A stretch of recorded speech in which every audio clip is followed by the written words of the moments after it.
bari biwo ken kontan batale bari natal pour kan bullo ko jibe ito kontan tale makura bari ala ya lonte man kontan de makura kana nyina ko teninte belbe tuba dudula kilimoto o to nyalti kay ngokko di baka to kinan jang pour yena dula dada ni tata na dula to makura ala ya lon njuso malla ama hani futa dula to dula din anu birite loro commencé woni bitema ama hani me non ama me to nyalom ke bara fonye mun muy la kulloti ndela kullu balu waldi balu ha way fo balu ko loro fanankel ikal loro fanankele ñin kunna soniyata ta www.baluwo.com anin baluwo isela bulloran jorangol be sang anila kudola asatare mambata jorangol membu ko sementol kenyo babarol nil peruwol woni nga nyon jamal ta baluwo.com yin jorangol be sang ila dinkira bado adungite batala je anin baluwo ifangole marate la kudola.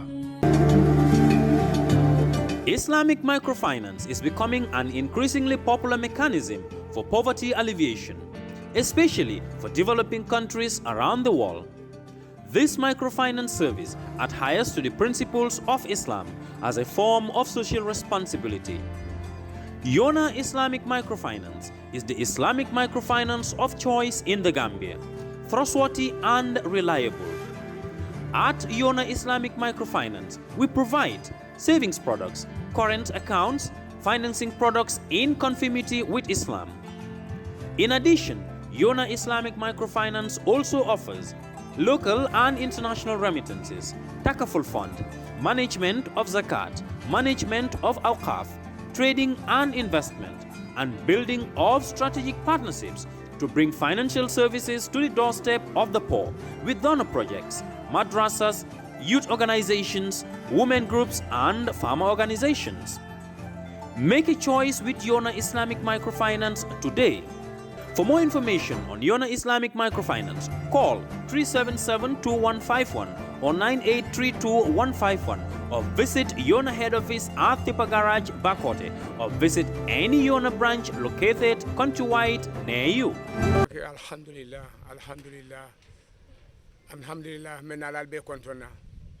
Mena sate mol kontona Council of Elders bijane VDC bijane musol fanam be ma benin bengoto janne be mo be kontona atona kontongola banko president fanam ba kontona atona kontongola nalal mbal tentela mbal jayila antol nga nying press conference o min keteng manke pour sabotage de mam lafika mam banko sabotage ala nga kelem de to min kono lafta wala tandila banko le yakalamuta ko sumbe de tole kono de to mi yalon ko en tol fon ja halle nga de to nyin tamale kullo kono man keso malo nyaajeno wala nan ko mbati nga nyin ke pour banko be sen kala mutandi ko mbe nyin de tole kono de to mi wala mu jumati wala na wuloti na wulo mbe damin saani man lasum tol fon man kene soto ko wulo karo be ya be ke embagoti itata dawoda ko embago le bije ali te wulu nte fon wuluta ngamol nganda wulu la trado ko la damin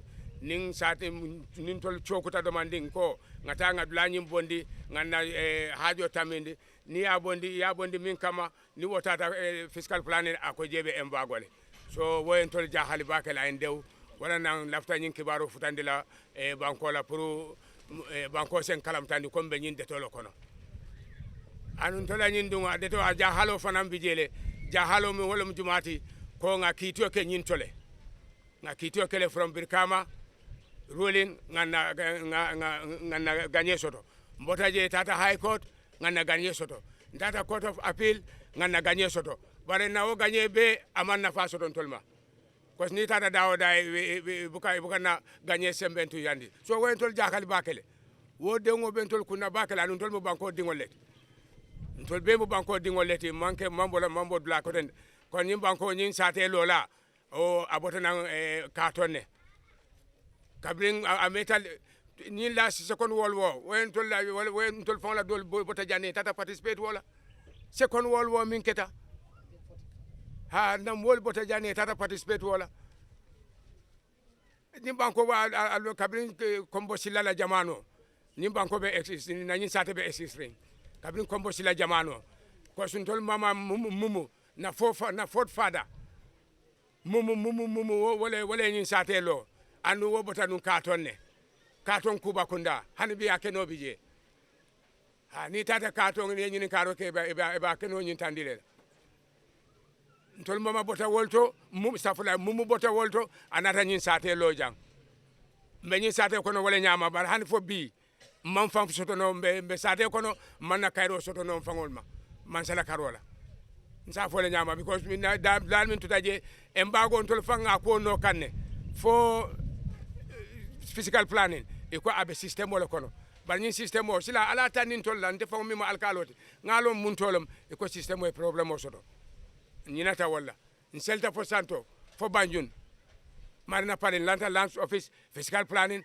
nga be bori na nin kese man bonoje ndata ministry fana nin kese man bonoje nata je ko hakilo ñindi na ko nga ñinke a peaceful one mam mo kajafi mam te boyla mo kan andu make pour ka banko fana sabotage hanin tol nga kele pour mol sen kalam tandi ko mbe ñin detole kono mbe ñin dewngol kono ha min mbe ñin dewngo be deto bolantol ma mbole ñini kan inshallah mbal be tentula mbal jaylan defon la diamo danta jannet ala baraka ya ngato ma abdoulaye sagnaneti berending alkalo mbena diamo minna jang ninko gunjur anytime ninko gunjur we want this to be very clear berending ning gunjur man problem o soto it is not gunjur ninko gunjur anytime we say gunjur we mean Dabo Kunda, and when we say Dabo Kunda it is not even all Dabo Kunda amanke Dabo Kunda beti mo dantang Dabo Kunda mbe wollela and as we go it will be commanded on the line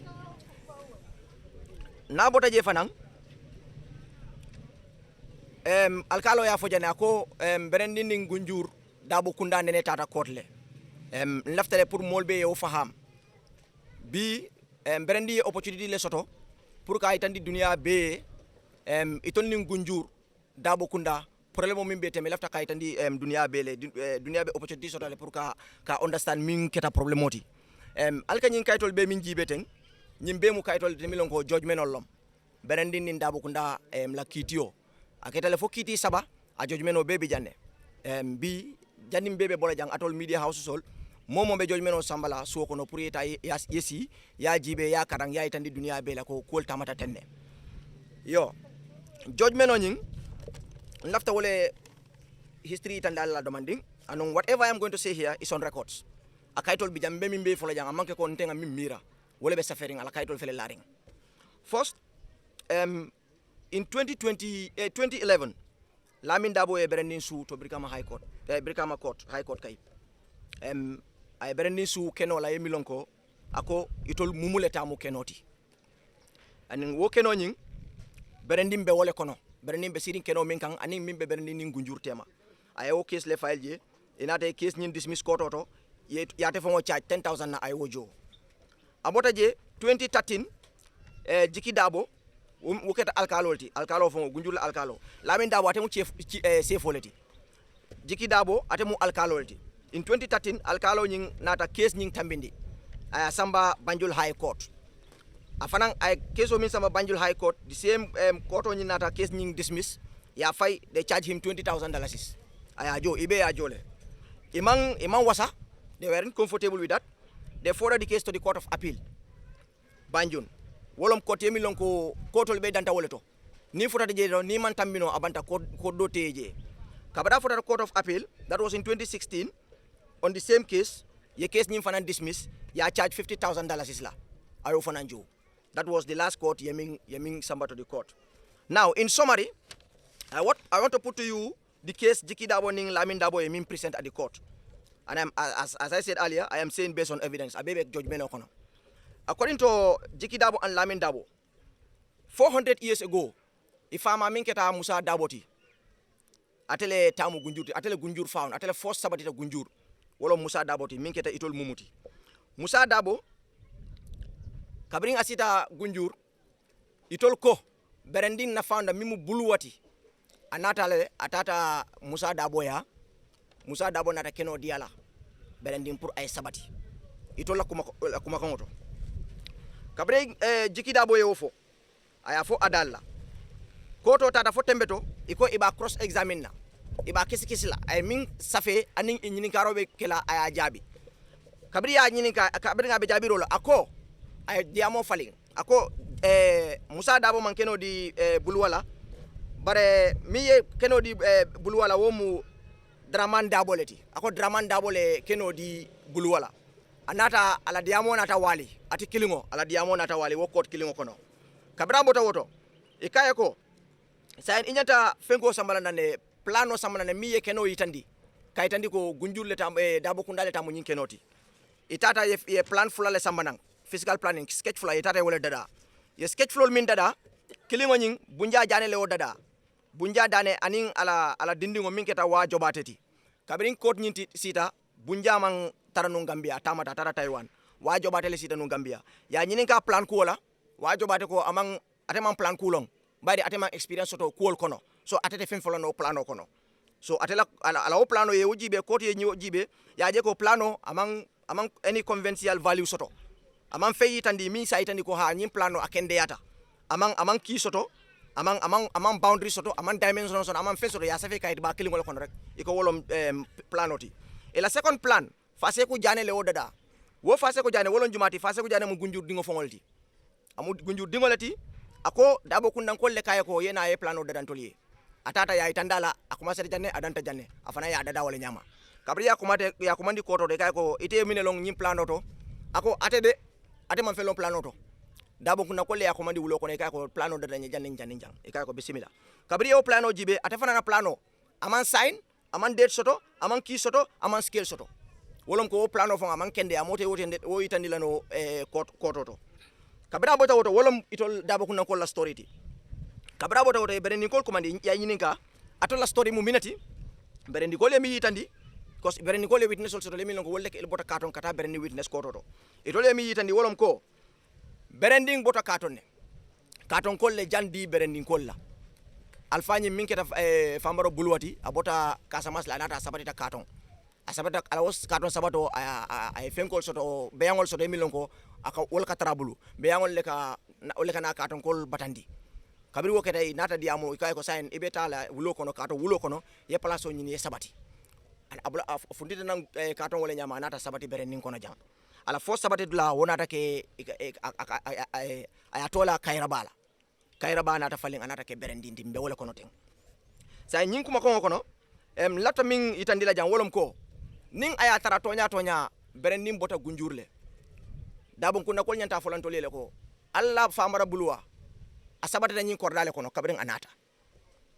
lafta wolon nale bari fana nielun tango soto itebe ko min kono akatara kono le kabren beren nin baya wulu beren nin ne man carte fay gunjur ngana carte be fay katon anu beren nin sabata jani carte fay be kala say nin aya tara woketa minat na beren nin kol bukata kayte fay wala gunjur o fana mu kute milon ko nyanta nyin kala ala diamo kono ako itolle beren kayraba di beren dinda dimbaye o mala ikatata nan inata sabati beren nimbe damin bar han fo sain sutu do be beren nin gunjurte may ka fo mi fase ku suto itol be wole claim kan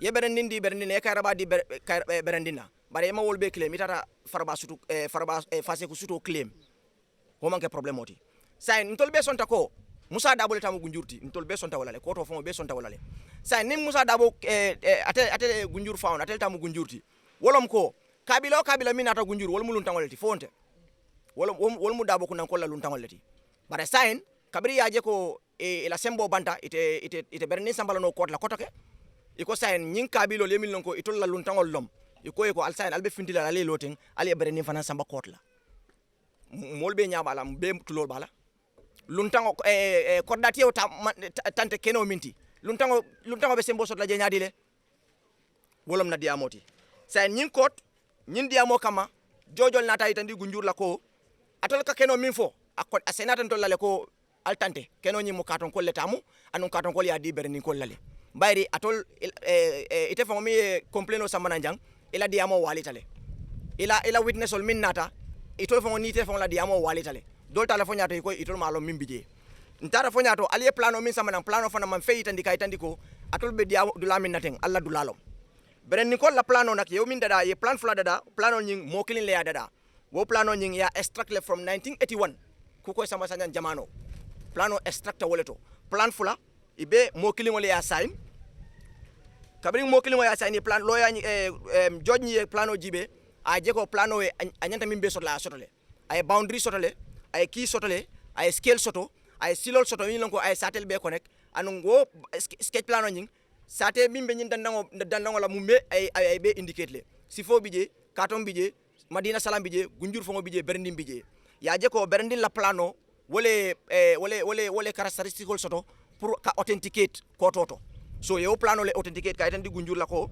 keno nyin albe keno min complain kan alla kenonte abe katon ne anu katon ko le adi berndinale anin ko to ali plano min dada amange plan kendeti atolla ko ntolta sambalano wala nay charge sol bela itata ya jo yo kabiri wo judgment of tambita in 2019 16th March 2019 problème nata wuli jam berendin ni gunjur tema fo anata ke monio botaje wo mu fenete mi lonko ay tol be ni ko ya we all regret it but problem on mi ya cause we will get to the root but we regret that action kabiri wo case botaje government nata ye commission o londi ko pour commission o ni problème o jibe mi nekata berni gunjur tema fo nyin kelo nata bonanje commission o nyin lota nyadi le Ministry of Lands wole commission o nyin head ika fo mi ko Buba Sanyang mark this name Buba Sanyang atelom the then PST of local government and land Buba Sanyang was the head of that commission atele nyin commission o lead and Buba Sanyang is a born citizen of Gunjur hani fo sayna la dimbaye be hayna Gunjur Buba Sanyang has the power ntol be ngalone how a PS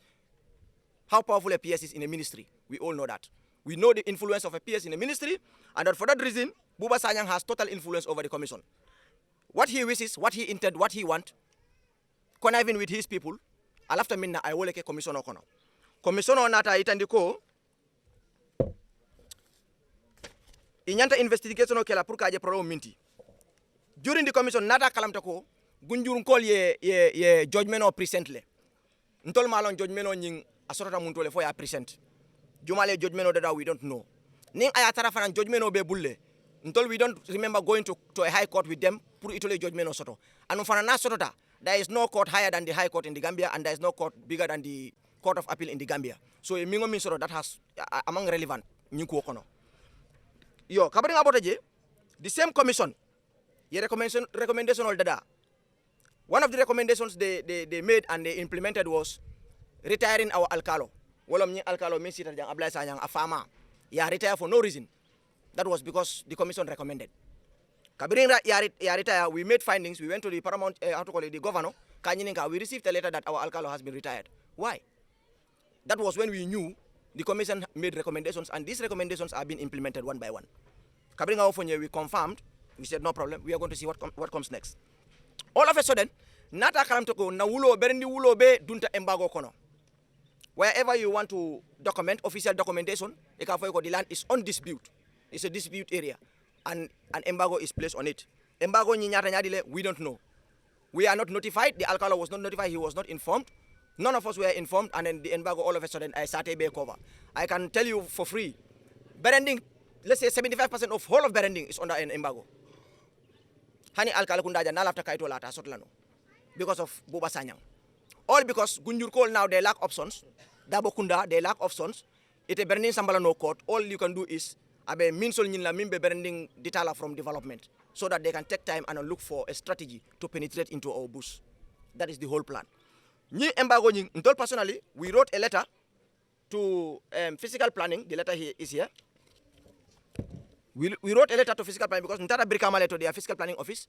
we met the boy nkaya ko this is our problem ntol la loko no bebe embargo le even we want to register our lands officially we cannot because of the embargo akonye ko well ate wo tara system ko nole yo tara system ko eta bonde la akonye ko but the land is on dispute mine keta problem ngaya ko there is no dispute because there is already a judgment occurred since 2017 and that was this late 2020 how comes atoman judgment also ka alon ko nying de la nying mantra dispute kono and that was well after the commission so meaning Buba Sanyang did this deliberately we tendered the judgment to him akonye ko but ataman sembo so let's go to the main office in Banjul we wrote another letter and we took it to the head office ngai tandala the director assumes as afana makalamta akonye ko but we are going to look into it hand for B that is about the embargo and that is a document to show that we've definitely written to the ministry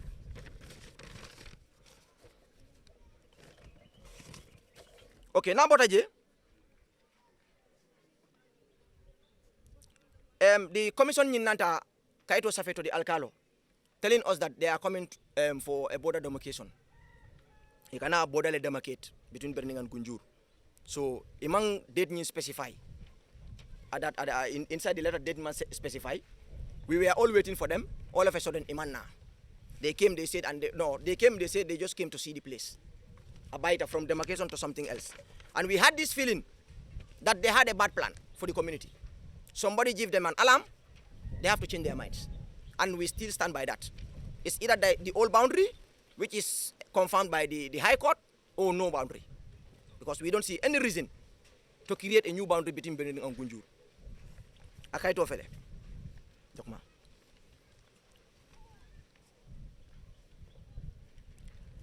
Part of their recommendations also, they are going to create a boundary between Berening and Gunjur. And specifically, it must specify actually boundary be Kuntula Muntole. Say they are Berening Military Court, a boundary Kuntula Wolle Tema. Listen to me very well. Berening Military Court, a boundary le Kuntula Wolle Tema. Now, Kalamtako itole judgment or delay. Is it that judgment ibina wole effect la? We don't know. Is it our judgment ibina wole effect la? We don't know. And the other thing is, aside from that, Berending also, other Kabilos within Gunjur will also be given the same opportunity to go to court with Berending. Just look at that. Who are we talking to here? I mean, we are not idiots. Dabakunda are the sole owner of Gunjur. Whoever comes next is a stranger. How can you give the opportunity to to a stranger to come and claim a land that the landlord does not possess, or the landlord does not own? So this is the hypocrisy. This is the corruption. Individuals capitalize, take advantage of the government, sabotage the government at the expense of common individuals. This is why I said, Frakaso min ketajang. It's all because of this. Because these people trusted so much on Buba. Because Buba lebeje. They can do whatever they want and they go scot-free. All they need to do is just make a call and everything is done. Alarms were raised before the last fracas, but none respond. To government officials, to government institutions, none responded. Fokelo natake. And nobody will tell you about that. So Walanda Berending, we have the opportunity to tell you all what is in our hearts. We are seated here with heavy hearts. Akuyata nyebake fong. Because ngajeleko, government institutions, government officials, will be civil unrest will be caused at their own interest. Some of them are there, they only do this to gain land in return. Pur is a keno dealer. And all these lands ngamin foteng is all pur kawafi. You will not see any Gunjur or Dabokundanka having a developed land on the boundary. Imasoto. All they do is sell. Dabokunda. All they do is sell. And the interesting part is, Ning ibenala ye mol invade nang illegally, because it is our historic and illegal boundary and illegal territory. They will invade us. Nim problem na iba fala ita radio te afoko Gunjur, but ning call Gunjur teng. It's not Gunjur. Untol ning Gunjur call man problem osoto. It untol ning Gunjur call man problem osoto. Gunjur call la dinol kana karamongo to janne. Our kids go to Gunjur for school. Untol be we have colleagues milongo we see at the same class with. Ikal ngo jam Gunjur call kalo nyini beren janne. Football asol mimbe Gunjur la zonal team on beren dinol be farinje tep. Ila dinol kana je be club. Their kids are joining clubs in Berning here. So we don't have a problem. So it's because of the interest of few people, few individuals in these few kavilos. Wole be Gunjur nimbernin dundikang. But I know the smart people in Gunjur, they know me be caring. Because ibenyin keno mi wafikang, Gunjur hani butute ta jela je. They use it for their own selfish interest. Even ila dimbayal kono dolbi jele ta sotla because ngaw problem mom moy ne manke clinti. So Gunjur kol mbe diamul ali alon ko nyin kelo manke Gunjur keloti bereni ni Gunjur te man problem soto. Na dinewol be futuri Gunjur kol be futuri jang. We don't have that problem. Few people, Fabrama Dabo from Gunjur Dabo Kunda, Asan Jata, Gunjur Jata Kunda, will be Kang, Asan from Jata Kunda, Itante Kenoti, because Dabo Kunda little Jindi. So Dabo Kunda Tante Kenomiti, Jata Kunda Kenosotano Gunjur. This is the simple fact, because Olebe Kaitokono. It will lafo, Intimafo. Jiki Daboyafo, Lamin Daboyafo, Koito Letamukenol Betty. Nabota Woto. Until after Ninkaro Minkela sign, Wolomko. Recommendation. We have the right as a community to have a copy of the recommendation. Because it often recommend ntola banko kono, ntola keno kono, iko fakapare iko is confidential ntola jela no, which is not fair. Wolom ko fembi jele mang mimang beng fembi jele milon ko yemin jahase man parentul nga kalamta. we have the right to have the copy of the recommendation, and we prepare for it. The other thing is, we now want to ask the government, we want to ask the ministry, why is this embargo happening? Why is it there? Jumalaya implement, why?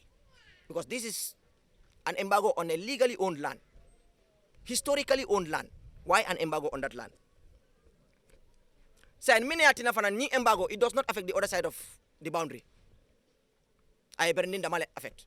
Nim berending ningunjul ka lano fele ja yemilon ko aya claim, atante fang aya claim afele. Aya develop, but it's even within berending. Embargo ni will come like this. Abe land gunjur lano nyim bondila bantale. We tra free land. Ñin no yemilon ko the opposite side. Let's say 5 meters, 8 meters from that very land. Wala land better la embargo le kono. That is serious. And that tells you the level of corruption at the physical planning office. Because why? Find they have more of their individuals in these government institutions. You go there, whatever you complain you lodge, janda be futala tadla abe gunjurko tarala on the line. So he has the right to do whatever he wants with that judgment. So this type of people are the people that government should hunt for. They are the real perpetrators in this whole situation, backed by Buba Sanyang. Nabota Woto, of recent, in 2023 or 2023, Fabrama Dabon coming na ko fileting, adunta na berenin sansan kono. Ay demolition back carriage. Demolition exercise. One dibungol berenin ko lat berenin fango tema de. Ay one dibungol gada he came with around 15, 16 people. Fanninkel inila Safol, inila Murbal. Inata ye berenin bungol boy. Kankangol tinya ni sole tinya roke. These are the pictures. Evidence afele jang. Fabrama Dabole okay. Amuta ojok ma alkali.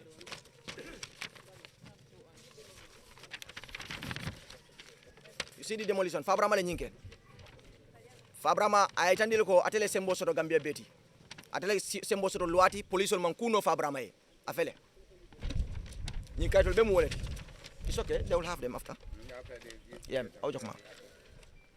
Kabri woketa report keta.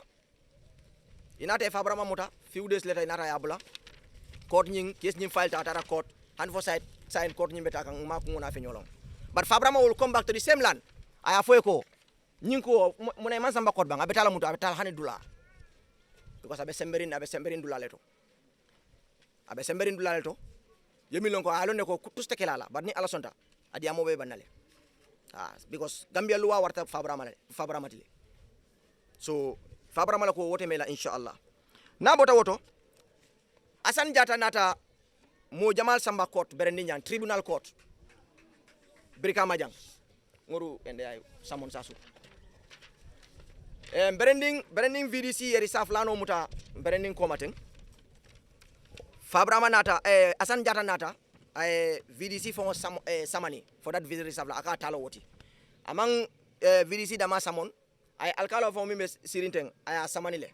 Ay nakotoke fulo do samani fanang. Wo samano be tata Brikama tribunal court oto.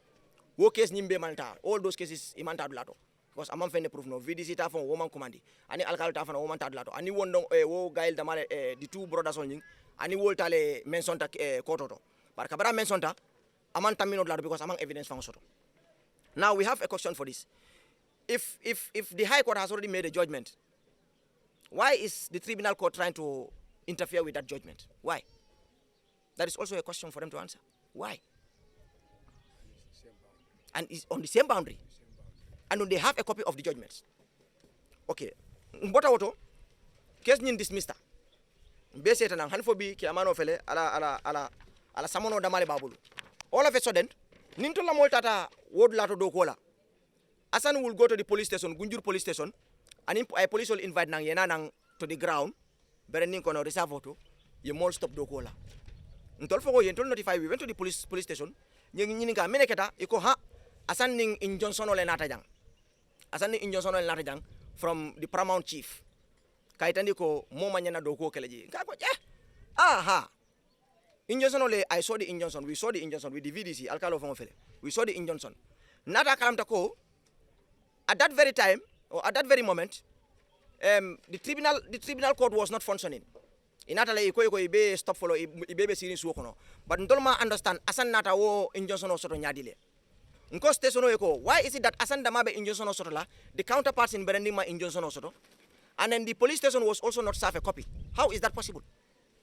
Ikonyeko, well, it all defend knowledge, it all defend the police station. It all defend knowledge. All we need to do, we need to investigate. No, you people have CID officers, and we are giving you a hint of, criminal activity.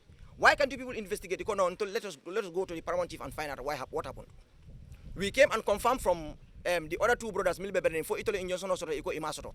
We asked the Alcalo, do you have an injunction akwa Masoto? Police station, do you have copies? They don't have. Okay. We fueled the vehicle and visited the paramount chief at his home in Sukuta. He could not defend himself. Amam Fenfono, he was angry. We just want to find out. Because Ntolman copies it. And then the tribunal was not functioning. So that clearly tells us that Asan works with the paramount chiefs. Injunction of the it has no dimension. 3 injunctions, no dimension across. So that gives Asan the free range to go across our bush. Loudly, left them in later, I police command. This is part of the injunction. They will arrest you. And the police accept. And they're doing all these activities with Asan. Knowing fully that we told them that we did not have a copy. Telling them fully that this injunction has no dimension. Because any injunction has to get a dimension. 20 by 20, 30 by 30, 100 by 100, kilometer by kilometer. Anything out of that is not part of it. But why is it that all those injunctions are open and then, dimensionless? So this is our problem. And this whole thing, we feel the police were supposed to make an investigation to know the root of that problem. Why is Asan only served an injunction? And the paramount chief is still on his feet, serving as injunctions, protecting Asan to invade our territory. When we went to him, we were surprised that he told us clearly that court. So all these other Kabilos will have the same opportunity to go to court with Berending. You see the conspiracy. So that is what is giving fuel to this Fabrama and Asan. Every day they are invading. And this is why I say this is a trigger. This is the catalyst for a civil unrest. The national institutions in Nyabala, officials in Nyabala, and they are not talking. But some problem that they have Berending call, they label us, they gave us all labels. Imura Belo Leti, Imu Mofala Leti, but they will never tell you what the problem. They went to most of these medias. They will never present a document. Can you please ask them? Let them come with their document. Ini mbesanja mano mikono kaito le kadiamu. Ini mote nyo sabala plasoto. Ite plasota ite yimilongo kaito tebulu ite tam amam possible. Kaito le kadiamu. Yela kaito sama na yena media to. Ya ita ni control la kaito fela pour dia mo ebang. But they will never do that. Fabrama on numerous occasions police oto jay kaiko Fabrama tela kaito sama na. Ntol fon kaiko ni kaito sama na kaito ndiko janto nya tel tamu jandi. Ntol berni fon benyin la ci kala ngadila. Up till date amang kaito funtinel no. Abala mol nene la rek lungolu.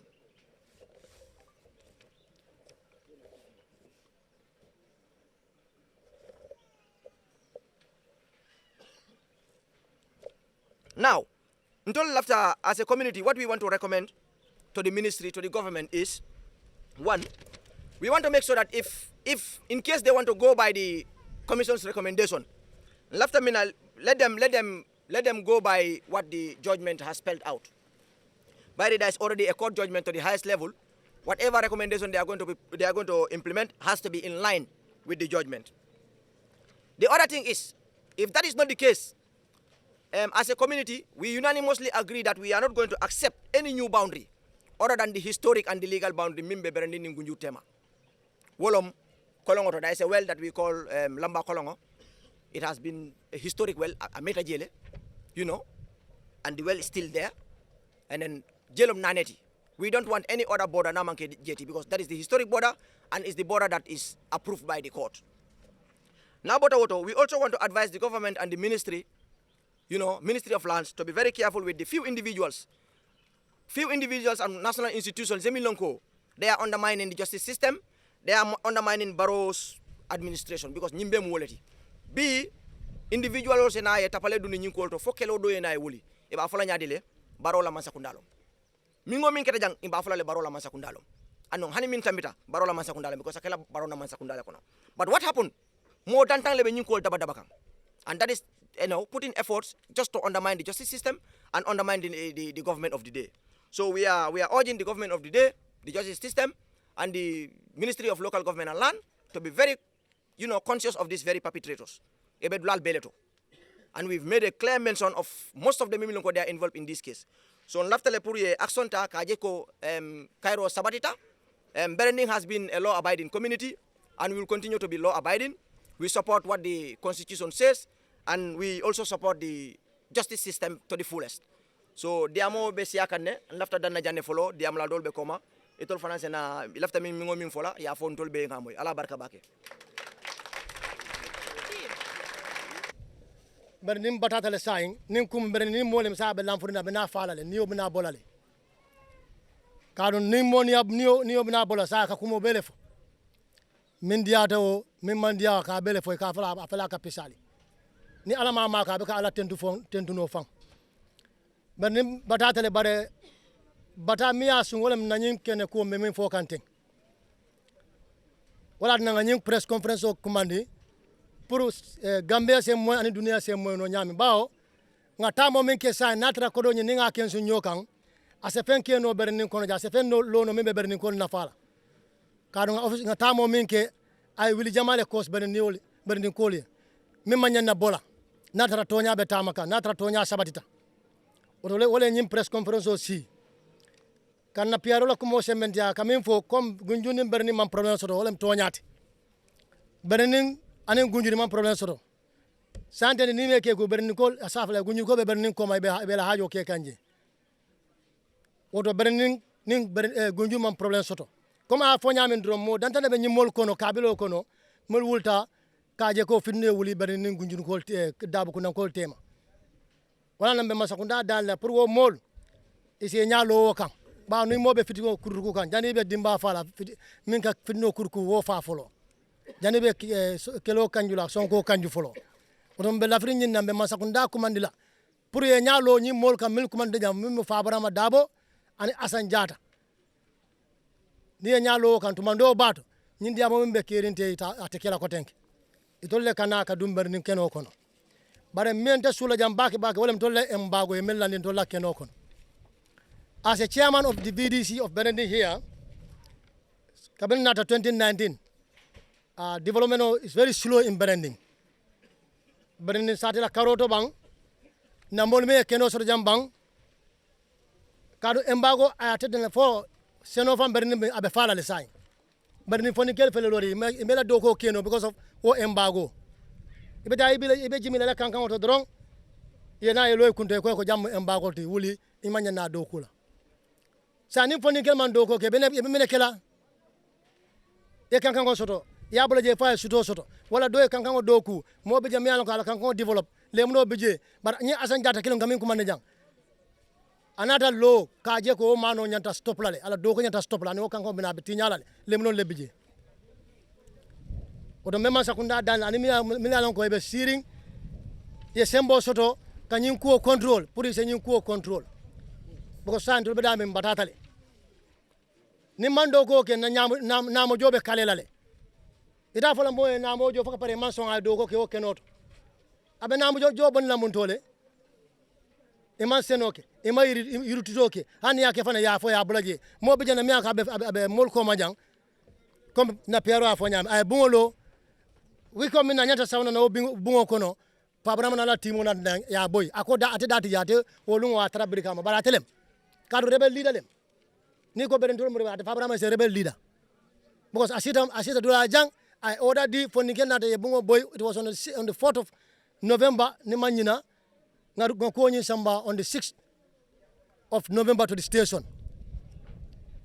Bungo fela jane yemi itande jai bijane. O marinya ta sound within a week. O kola na tamburuna pour kala lemlo to pour lemlo nyikana problem so de ka o lemlo bola yefa. Sa o mari se ase namo jono le bang.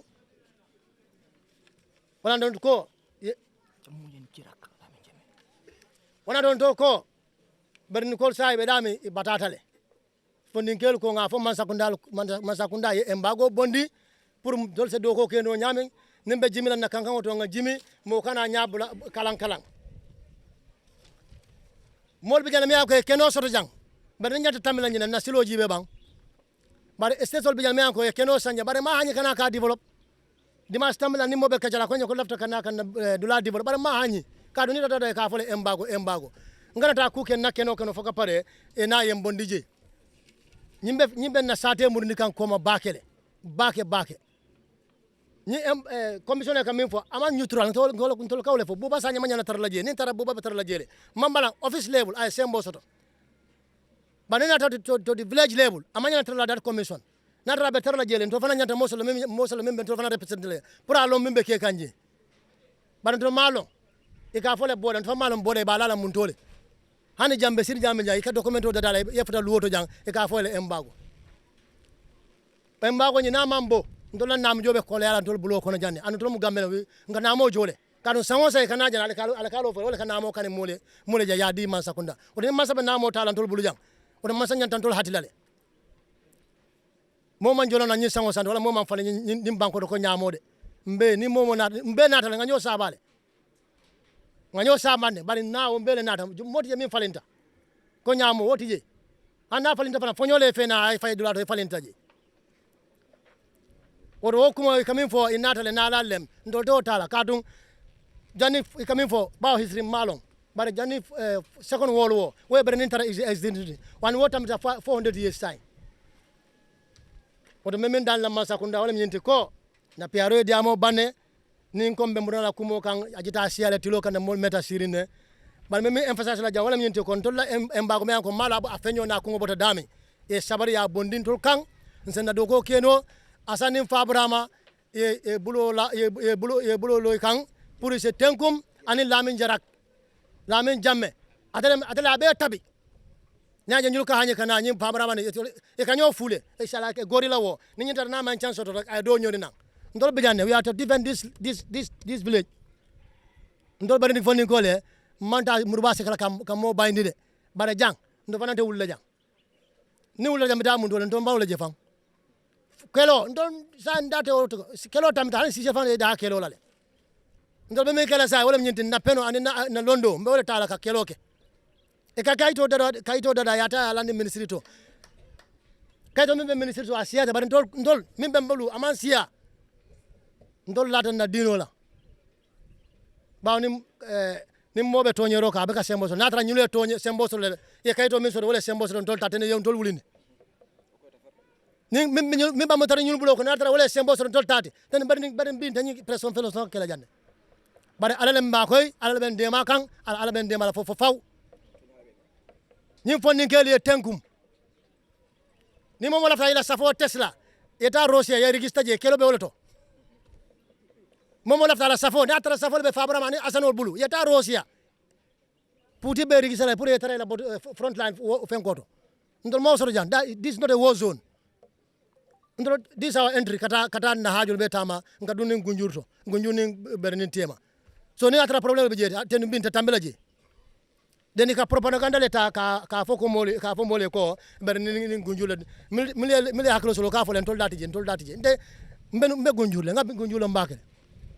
ngab na balo half be nga so do gunjule so ni gunjul ko kasilen ka kajale banyin kawel ni masakuna me control ma dua mafo bara alman tankala asike mimbe na wala ba wajabila because ni man kawe kondo kawe la luo molbele dale bije setano la luo molbele dale bije hanna tare na lo kartante wala ani dongo ni lo to kan na mete ke kungo jijale odo masakunda se la fero ke fabarama ni asane tenkun kaduni asan fan kada modi mi aka ke mira asan I mean ben ni anna famina ada asembo warta bakele bara bi atakala kalo kamol command station yente command sinya fula just to go and stop a development in branding we nioko back mo fula yen command pour nga witness be stop la do ko la e kana bloquer ñi fulo be jang alaji ablaye jalla be jang ala lemno malon fo say be dabi be fala la bang we ko do mi invest wo keno kan foka pare asan damma ay wo sembo soto ka si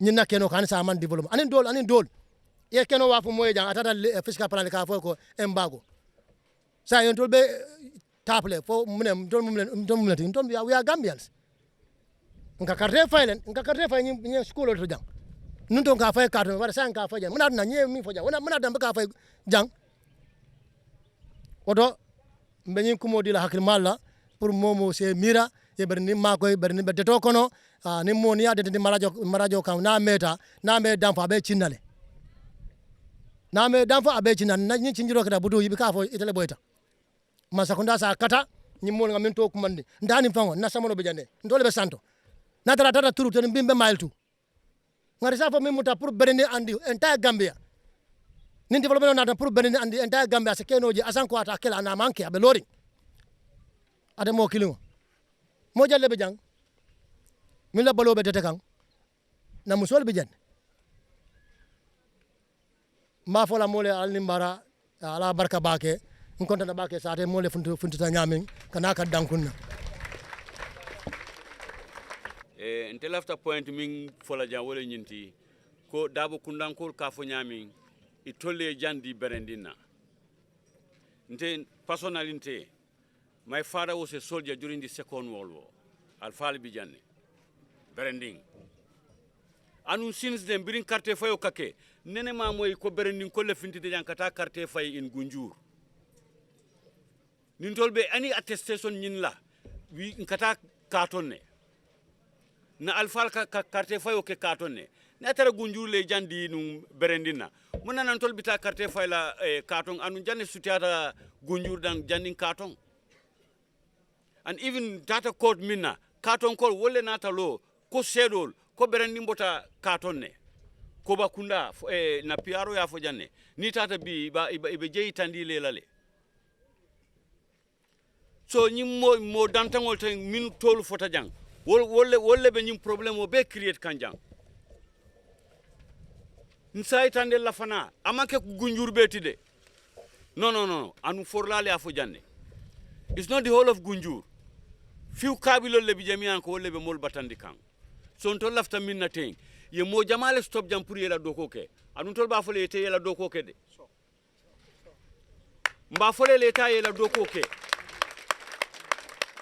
because sila e kan muta ite doko ke la and already judgment is being made ibe berenin sansan kono mol bijamian ko itole be ibe wo mo la o kenole koma wolbe doko la miran ko kabonan from Dabo Kunda what about it miran ko imu berendi ngote andi la keno be berendi sansan ko tete doko kenola ay alnga nyoma ko way otombe mansa danila bare abenna kumo moylale ay wuli ay na mol ma koy pour mol se doko keno mo jama bi jey dollar soto jang mo kuma bal itol fango wati tambitanu ko nyi af piaro ya fonu nyami ika molle yusminan ko they are in the higher offices ika place o dila minian ko nin ku keta rek wol se lo woliye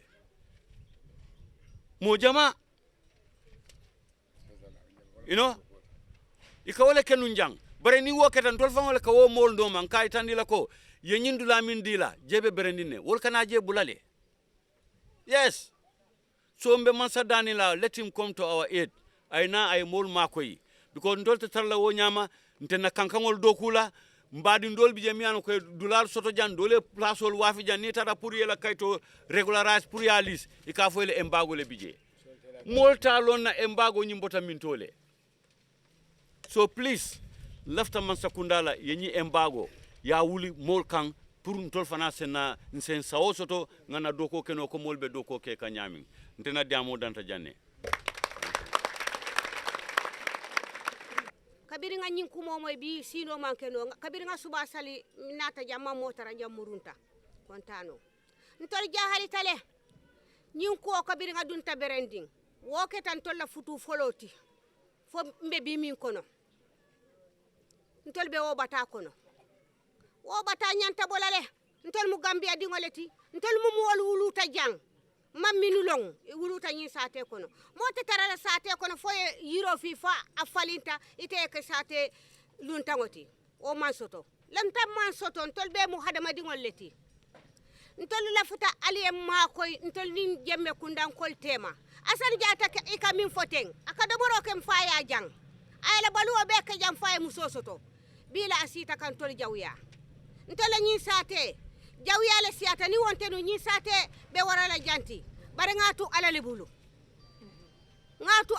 duniya be til sabale kono wala mu kunun anim bi anin soma ni mamma be kunun ibe ma be labi ni mamma be bi be ma be la soma le muso ale mu ne fo nane koto ntel be la free wala nane koto be la free wala woylo nyi sate kono nkamale jamfa nyinda bo kundan kolle atina tol musol nga seloning otumo kele ka seno ken tol nga do koke bare yen ne kel be kora ani nyin ke bal be ye soron katon ntol nga seno ke o sangola aja halo wartale de aja haro wal tan tol fe bake nane ko tombe sohlari wala jandi sunkarobe bana ya foko bere nin kol ala nane ko to wala be lori be duwala wala mbe sate bo be kontona nde to mu marietu jateleti mbedde do min kono jang nte wulwe janne to nte be wulwe wato minna kaydi te kerin jinnombo wol safo ko ntol mulun tan lete ko jur mini en jiya ya fanye jiyata nyin ko dal kono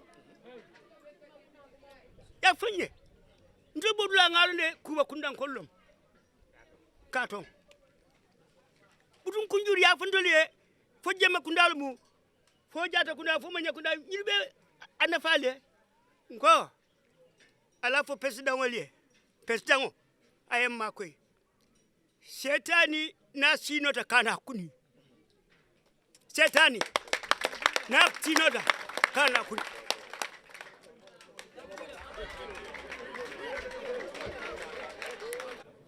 nyinkumo laftale ka lafa doron berenin kolbe yalon ani nalal min nata wali yalon ko nyin lebe keri nyin sate kono nyin sate lo tawato min kono tol fago ma wulu mama mumu wale jallo adi mama la wasita jang bare na nanen ka damin fo wala ko lamba kolon ka jele kumbo sama fo bi fo sama iko ni ma fo bi ka fo le sama ni ko bi sa fo le kunu naketa bare bilum nimbinte samalum alama alaye makoy momo be lamoy la nyin kumo to be min fokan ise lamoy hakilo la kana lamoy jusola me nyin diamo min kan janka fole ko alaye makoy man sakunda e nyalon tolkan yalon ko mbe da min kortale na dindingol batatale ni kankan so to lafta kankan do kula ita do kula no fengo fente ni do ko kebi soma ise murindi na ko te do ko kele te man ke jamoti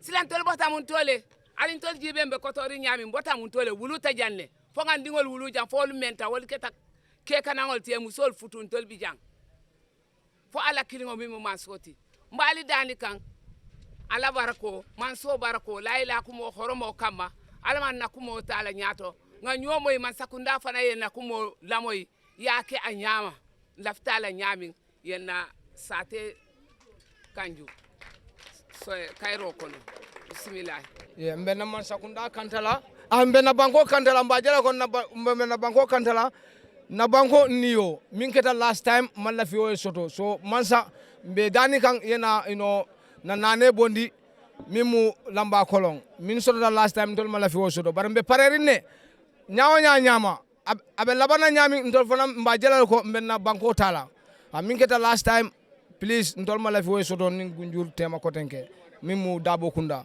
so mansa mbe dani kan ne pure na boda bondi ntoliye awa all boda mbe sulari wala lamba kolonti boda do ntol man need yes so ala barka thank you katani mola ko nyinda na kachanyi da fala janneto bar kachanyi ko wulila mi wulita janga fonyamin momo bela moyla kachanyi na amoyni hakilola ani hakil tenko kana moyni hakil wisu ya sawla ma wuli pour ka mo hadany ma wuli pour ka mo has ntolum na de min kono lafta wole bo man say wo kalam tanto mbole koto wala na ngani organize so mbe mobe tentula mbe mobe jayla mabe lalu na lalu mba falale al nimbara ali akatale because ali time was spare pour kana kama bento lañi press conference wala e wen tol se wala en contane mba fale mom murunta alma enira kairo alma eni manta benne alma enira kairo benna a nyim fanande ngakere mantol mbebe bankol kan mbebe gambia le kono jang ba momo e ku jaw ngani ya banko kan abeden ku nambere kun kan momo e ku nyi manga kairo ngani ya banko kan ntol ba tino be tala so mote ku jaw ngani ale be banko minto sakati may sinyo ye ku jaw ngani ala abeden ku nalbe kun kan so ntol be minni kambe kairo nin tenku nin nyaato tale nyini kan ha man fengo fenka maka pour fengo fenka malat min batina ndol fana ngam fango sodo because na wulol man fan sodo nyimbe jana e bukalo nga be wol be botana ndami in jansono be jana ko be jana so wala nambe mo be tentura nya sahari wala ma fara mo be ala baraka ngani mo minti alma Allah taala lo la wala alma teben kambe alma kunnan tema banko fana alma sumyara alma kado sabandla banko kan ala ko dindi setano la fitino alma ala be ko dindi wala nga nyatilin sunkaro la alma nate benna ku kayda kono alqur'ano na jinya hormoto salatul fatiha hormoto bilu mba hormoto rasul hormoto sallallahu alaihi ala muhammad karim ala baraka. Islamic microfinance is becoming an increasingly popular mechanism for poverty alleviation, especially for developing countries around the world. This microfinance service adheres to the principles of Islam as a form of social responsibility. Yona Islamic Microfinance is the Islamic microfinance of choice in the Gambia, trustworthy and reliable.